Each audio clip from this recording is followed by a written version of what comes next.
ನಮಸ್ಕಾರ ಕನ್ನಡ ಜನತೆಗೆ.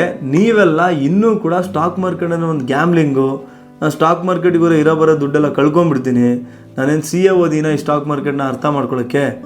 ನಾನು ತುಂಬ ಜನ ನೋಡಿದ್ದೀನಿ ಸ್ಟಾಕ್ ಮಾರ್ಕೆಟಲ್ಲಿ ತುಂಬಾ ದುಡ್ಡು ಕಳ್ಕೊಂಡಿದ್ದಾರೆ ಅಂತೆಲ್ಲ ಅಂದ್ಕೊಂಡಿದ್ದಾರೆ. ಕರೆಕ್ಟ್, ಸ್ಟಾಕ್ ಮಾರ್ಕೆಟಲ್ಲಿ ತುಂಬ ಜನ ದುಡ್ಡು ಕಳ್ಕೊಂಡಿದ್ದಾರೆ.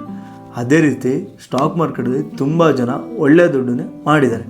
ಎಕ್ಸಾಂಪಲ್ ಹೇಳ್ಬೇಕಂದ್ರೆ ರಾಕೇಶ್ ಜುಂಜುನ್ವಾಲ ಅವರು 5,000 ಇಟ್ಕೊಂಡು ಸ್ಟಾಕ್ ಮಾರ್ಕೆಟಿಗೆ ಬಂದು ಇವತ್ತು ಅವ್ರ ಪೋರ್ಟ್ಫೋಲಿಯೋ 50,000 ಕೋಟಿಗಿಂತ ಜಾಸ್ತಿ ಇದೆ.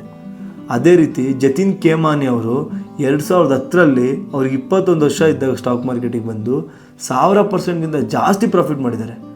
ಅದೇ ರೀತಿ ವಿಜಯ್ ಕೇಡಿ ಅವರು 18 ವರ್ಷ ಇದ್ದಾಗ ಅವ್ರ ತಂದೆ ತೀರ್ಕೊತಾರೆ.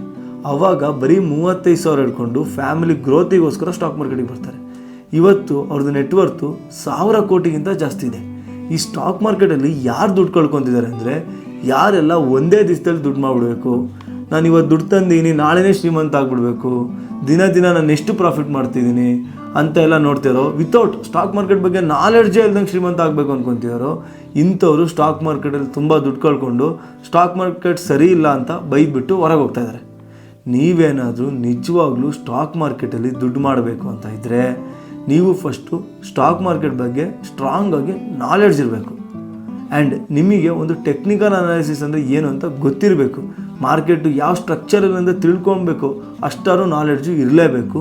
ಆ್ಯಂಡ್ ಮೇನಾಗಿ ನಿಮಗೆ ಒಂದು ಪೇಷನ್ಸ್ ಇರಬೇಕು. ಇಲ್ಲ ಅಂದರೆ ಆಗಲ್ಲ.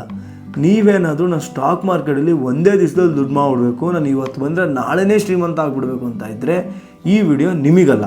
ಯಾಕಂದರೆ ನಾನು ನಿಮ್ಮನ್ನು ಸೇವ್ ಮಾಡೋಕ್ಕಾಗಲ್ಲ. ನೀವು ಈ ವಿಡಿಯೋನೇ ಕ್ಲೋಸ್ ಮಾಡಿಬಿಡ್ಬೇಕಾದ್ರೆ.